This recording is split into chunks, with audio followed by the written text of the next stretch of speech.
My name is Lazar.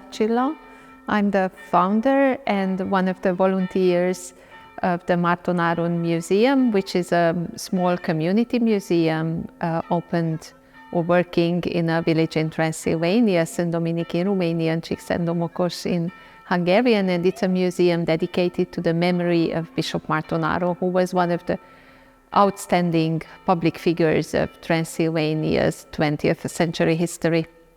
Márton Áron was a Catholic bishop of Transylvania. He was born at the very end of the 19th century, and he became a bishop in 1939. He lived through the 20th century, and he was a bishop, so a very important public figure of Transylvania for almost half a century. Actually, we could not really talk, or people were not really supported to talk about Márton Áron until 1990, so the fall of communism, as he was considered one of the biggest enemies of the communist regime in Romania. But after 1990, people started to speak openly about him, started to pick him as one of their examples, and there were several statues in public squares for him, and also there were a couple of institutions named after him, like schools, the school in this village.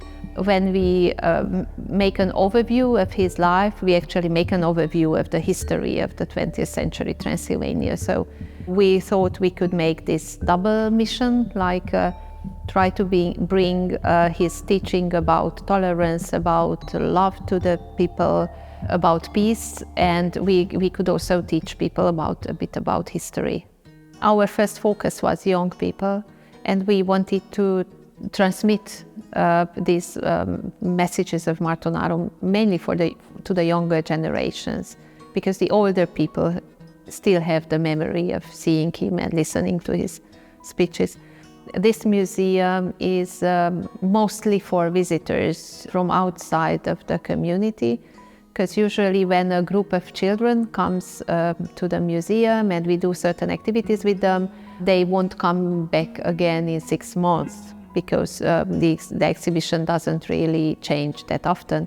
So that's why we decided to open this space where we are sitting now, which is a pilgrimage and community center.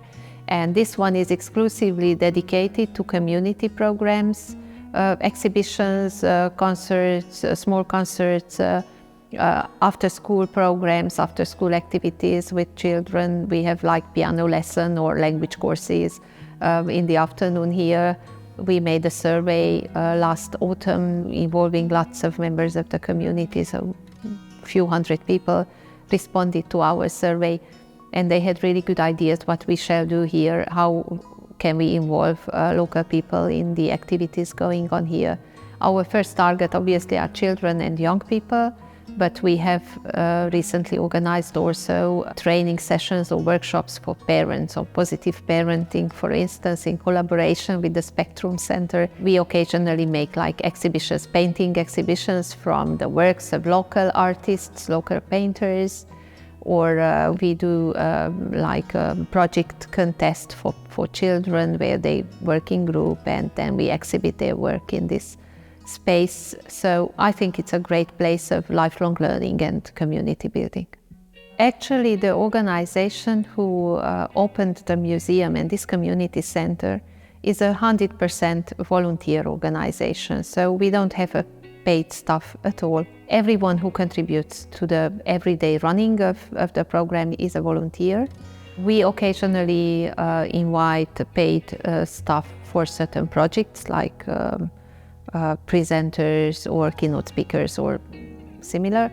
But those who do the everyday business, who organize local community activities, who ask local communities about their needs, who do the cleaning, who invite visitors to the museum or leads groups in the museum or guides groups in the museum, all of them are volunteers. So we have quite a big base of volunteers. And we try to involve all the time young people as well, because they are the next generation and they are who have more time to devote to community programs. And I think it's really important to teach young people that this kind of volunteering, these random acts of kindness are really good, not only for the community, but also for the kids themselves. What I really hope as an impact for this project is to teach people to believe in themselves and to teach people that it's fine to support each other, and the competition is not everything. So we can do more if we support each other and not compete with each other.